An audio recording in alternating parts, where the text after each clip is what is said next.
My cousin showed up and did this. I never expected this summer to change everything. I thought it would be just another quiet season on my family's farm. Early mornings, long sunsets, and the same familiar faces. But then, he arrived. A cousin I barely knew. A stranger by blood. Yet, somehow, I felt something shift the moment our eyes met. What started as casual moments, shared glances, unexpected laughter, soon became something I couldn't ignore, something forbidden, something undeniable. And what happened next? It changed everything. Stay until the end because this story will leave you speechless. Before we begin, make sure to subscribe to the channel, like this video, and turn on notifications. Your support helps us bring more captivating stories like this one. Now, let's dive in. The summer heat clung to the air, thick and unmoving, as I leaned against the wooden fence bordering my grandfather's farm. The scent of fresh-cut hay mixed with the distant smell of rain, though the sky was still an endless stretch of blue. I had been coming here every summer for as long as I could remember. 3 months of chores, open fields, and a slow, predictable rhythm that never changed. Until today. A truck rolled down the dirt road leading to the house, kicking up clouds of dust in its wake. I squinted against the glare of the sun, watching as it pulled to a stop near the porch.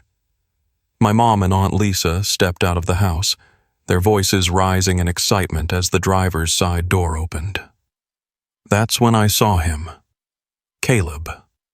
I had heard his name before, but we had never met. He was my mom's cousin's son, which technically made us second cousins or something like that. He was older than me by a couple of years, but aside from that, I knew nothing about him. But the second he stepped out of the truck, something inside me shifted. He was tall, lean, but strong, with tousled dark blonde hair that looked like he had run his hands through it 1,000 times. His skin was slightly tanned, like he had spent time outdoors, and when he glanced in my direction, his sharp blue eyes caught the light just right.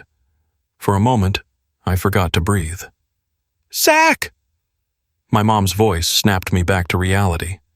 "Come say hello." I swallowed hard and pushed off the fence, forcing my legs to move. As I walked toward the porch, Caleb turned fully to face me. His gaze was unreadable, but something about it made my stomach twist in a way I didn't understand. When I reached him, Aunt Lisa beamed. "Caleb, this is Zach. I know you two haven't met, but you'll be seeing a lot of each other this summer." Caleb smirked slightly, his lips curving just at the edges. "Guess so." His voice was deeper than I expected, smooth but casual, like nothing in the world could rattle him.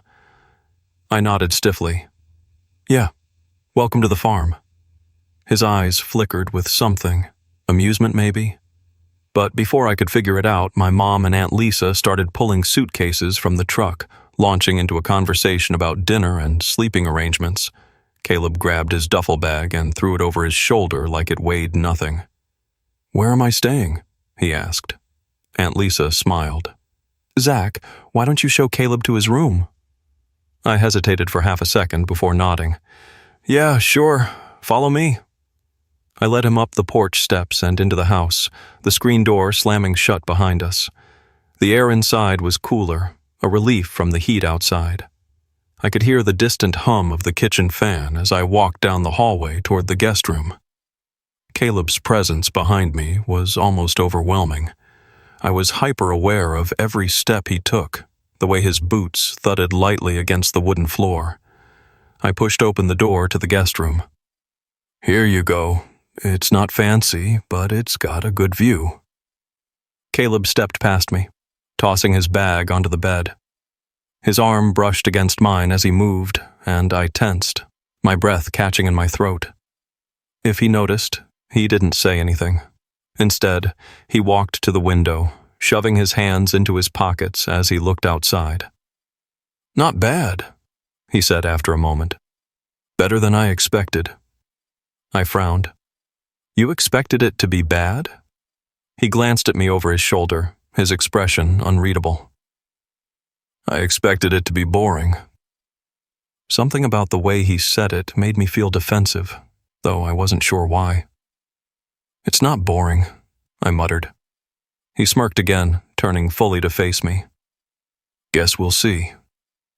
There was something in his gaze, something I couldn't quite place. A challenge? A test? Whatever it was, it made my skin prickle, and I suddenly felt like I needed to get out of that room before I lost my ability to think straight. Anyway, I said quickly, stepping back toward the door, I'll let you get settled.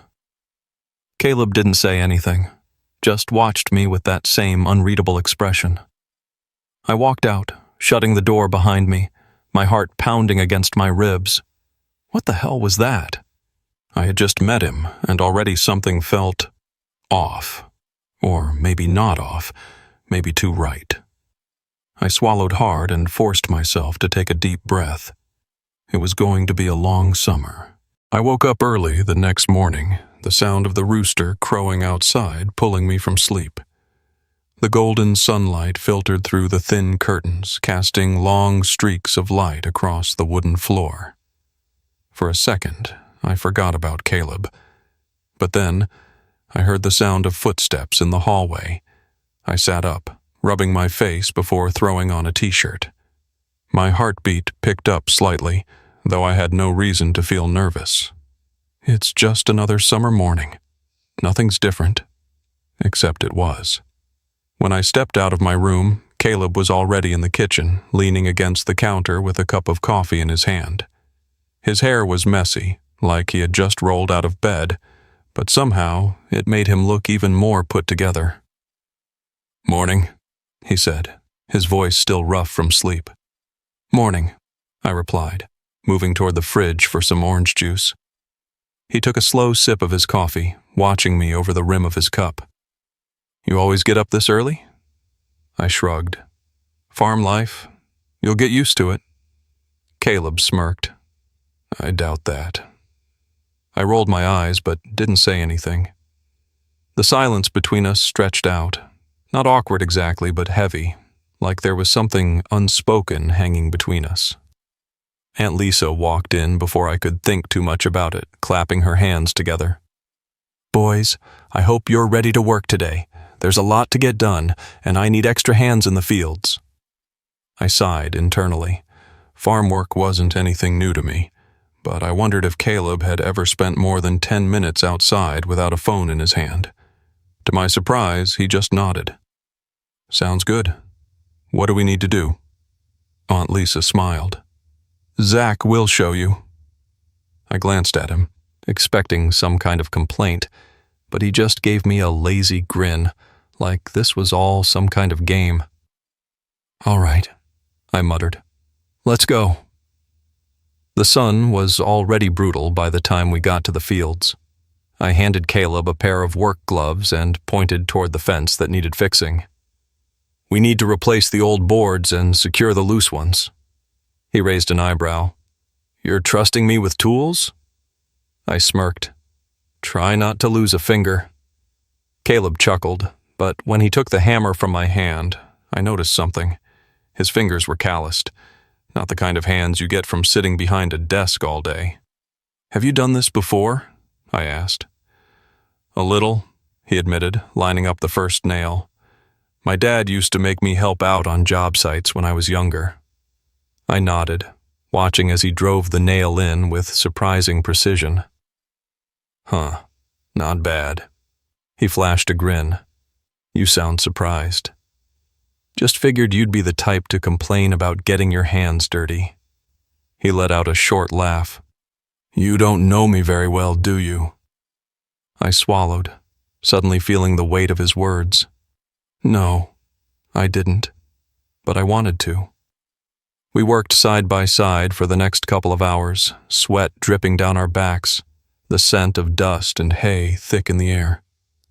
Caleb didn't talk much, but I caught him glancing at me more than once, and every time my stomach twisted. At one point, I was pulling a stubborn nail from an old board when I lost my balance, Before I could react, Caleb's hand shot out, gripping my arm and steadying me. His fingers pressed against my skin, firm and warm. For a second, neither of us moved. I looked up and he was already watching me, his blue eyes locked onto mine with something unreadable in them, something dangerous, something I wasn't sure I was ready to face. "You good?" he asked, his voice lower now. I swallowed hard, nodding. "Yeah, thanks." He let go, his touch lingering just a second longer than necessary before he stepped back. I turned away quickly, pretending to focus on the fence, but my heart was pounding so loud I was sure he could hear it. This wasn't normal. This wasn't supposed to happen. But I couldn't stop myself from wanting to know what would happen if I let it. That night, I lay awake in bed, staring at the ceiling. The house was quiet, except for the occasional creak of the old wooden floors settling. Then I heard it. Footsteps. Soft, hesitant. They stopped just outside my door. I held my breath, my pulse racing. For a moment there was nothing, then just barely above a whisper. "Zach!" My throat went dry. I turned toward the door, my fingers gripping the sheets. Caleb was standing there, his silhouette outlined by the dim glow of the hallway light. And the look in his eyes? It told me everything I had been too afraid to admit. Caleb stood in the doorway, his expression unreadable, his shadow stretching across the floor of my dimly lit room. I was frozen in place, my fingers clenched around the blanket, my pulse hammering so loudly I was sure he could hear it. He shouldn't be here, not at this hour. Not standing there looking at me like that. "What's up?" I asked, my voice quieter than I intended. He hesitated, shifting his weight slightly. His jaw tightened like he was debating something. Then, finally, he exhaled and leaned against the doorframe. "Couldn't sleep," he said. I swallowed hard. "Yeah, me neither." Silence stretched between us, thick with something unspoken. I couldn't tell if it was tension or something else, something heavier. He glanced toward the hallway like he was making sure no one else was awake, then took a step inside, closing the door softly behind him. And just like that, we were alone. I sat up straighter, feeling my throat go dry. You need something?" He ran a hand through his already messy hair, then gave a short laugh. "I don't know. Just needed to get out of my head for a bit." I knew the feeling. I nodded toward the chair near the window. "You can sit if you want." He didn't hesitate. He crossed the room and dropped into the chair, stretching his legs out in front of him. He was still wearing his jeans from earlier, though he had ditched his shirt, leaving only a thin white tank top that clung to his lean frame. I looked away quickly, focusing on the way the moonlight cut across the wooden floor. "So," I said, clearing my throat, "what's keeping you up?" Caleb let out a long breath, staring up at the ceiling. "Just thinking, I guess." "About?" He hesitated again. "Stuff." I raised an eyebrow. "That's specific." He smirked, shaking his head. "All right, smartass." I grinned despite the tightness in my chest. Caleb had a way of pulling me in, like no matter how hard I tried to keep things normal, something about him wouldn't let me. He leaned forward suddenly, resting his elbows on his knees. "You ever feel like you don't really know yourself?" The question caught me off guard. I stared at him, searching his face for some clue about where this was coming from. "Yeah," I admitted. "All the time." He nodded like he expected that answer, like he understood exactly what I meant. The room felt impossibly small now. The space between us wasn't much, but it might as well have been a chasm. I wanted to ask him why he was really here, if he felt it too, this strange, suffocating pull between us. But I couldn't find the words. Instead, I leaned back against the pillows and tried to act like I wasn't losing my mind. "So what do you do when you feel like that?" Caleb smirked slightly. "I usually run from it." I frowned. "And now?" He exhaled through his nose. "Now I'm sitting here." His words settled between us, heavier than they should have been. He was looking at me again, and I knew I should break the eye contact, look away, anything. But I didn't, and neither did he. The air in the room changed. It was like time slowed, like something inevitable was about to happen. Then, a sound from the hallway. Both of us stiffened. The floorboards creaked, and we sat frozen, barely breathing. A moment later, the sound disappeared, and silence fell over the house again. Caleb let out a slow breath, then pushed himself to his feet. "I should go before someone sees me in here." I nodded, my throat tight. "Yeah, probably a good idea." He took a step toward the door, hesitated, then turned back to me. For a second, it felt like he was going to say something important. But then he just gave me one last lingering look before slipping out into the hallway. The door clicked shut behind him. I lay back, staring at the ceiling, my heart still racing. I had no idea what just happened. But I knew one thing for sure. This wasn't just in my head. Something was happening between us, and I wasn't sure if I wanted to stop it. The next morning, the sun was already high by the time I made it outside. The air smelled like freshly cut grass, and the distant sound of a tractor hummed through the fields. Everything looked the same, but nothing felt the same. I spotted Caleb near the barn, tossing a bale of hay into the back of a truck. His movements were effortless, like he'd been doing this forever. He wasn't like I had imagined. I thought he'd be the kind of guy who rolled his eyes at farm work, but instead, he just did it. Without complaints, without hesitation, without looking at me. Something about that made my stomach twist. Last night had been weird. He'd shown up at my door, sat in my room, looked at me like he was trying to figure something out, and then he left. And now, he was pretending nothing had happened. Fine. Two could play that game. I walked up to the truck, grabbing a bale from the stack. "You're slow," I said, throwing it in next to his. Caleb wiped sweat from his forehead and shot me a look. "You're just mad I let you sleep in." I scoffed. "I don't sleep in." He smirked. "You did today." I opened my mouth to argue, but Aunt Lisa's voice cut through the air. "Boys, we need the fencing fixed before the storm rolls in later." Caleb glanced at the sky. The clouds in the distance were heavy and gray, promising rain. "Guess we better move fast," he said.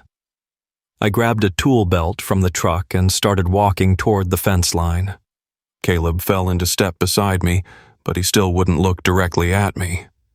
I didn't know why it bothered me so much.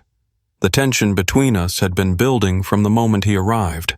Maybe I imagined it at first, but last night, that was real. I wanted to say something, ask him why he came to my room, why he looked at me like that. But before I could, he broke the silence.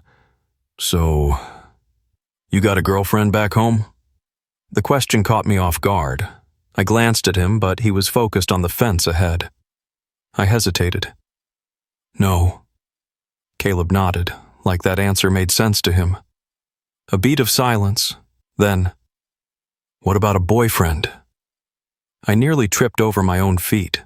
My heart slammed against my ribs, but I forced my expression to stay neutral. "What?" I asked, trying to sound casual. Caleb shrugged. "Just asking." I swallowed hard. Why was he asking? "No," I said finally. "No boyfriend." Another nod. Another silence. Then so quietly I almost didn't hear it. Yeah, me neither. I stopped walking. Caleb did too, finally turning to face me. His expression was unreadable, but his eyes, they burned. For the first time, I couldn't ignore it. The weight of everything unspoken, the way his gaze flickered down to my lips before snapping back up. I should have said something. I should have done something. But before I could, a loud crack of thunder rumbled in the distance. Caleb blinked, the moment breaking. "Storm's coming," he muttered. And just like that, he turned and kept walking.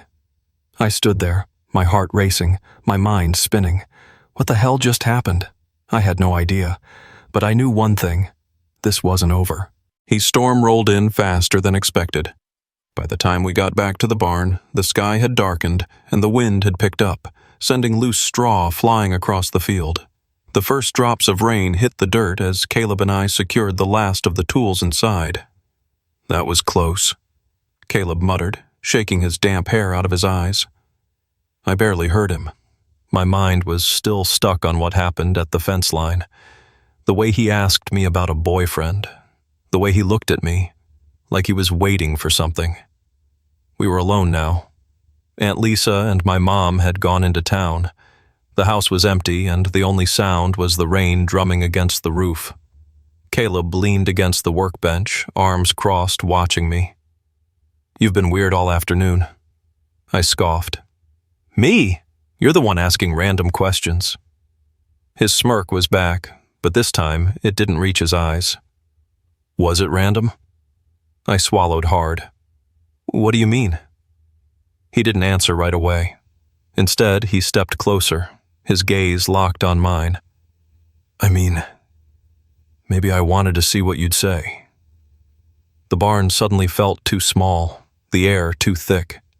I could feel the heat radiating off him, the scent of rain and hay and something just Caleb filling my senses. "You didn't answer either," I said, my voice quieter than I wanted it to be. "Didn't I?" His eyes flickered, something dark and unreadable in them. A crack of thunder rattled the sky. Neither of us moved. Then, as if some invisible thread pulled us together, we did. I didn't think. I didn't hesitate. And neither did he. His lips met mine in a kiss that was fast and desperate, and everything I didn't know I needed. The storm raged outside, but in that moment, all I could feel was him. His hands gripped my shirt, pulling me closer. My fingers found his jaw, tracing the roughness of stubble, the warmth of his skin. We broke apart, just barely, our breaths mingling, our foreheads touching. "This is crazy," I whispered. Caleb let out a breathless laugh. "Yeah, it is." Neither of us moved. Neither of us pulled away. Because this was real, and neither of us wanted it to stop.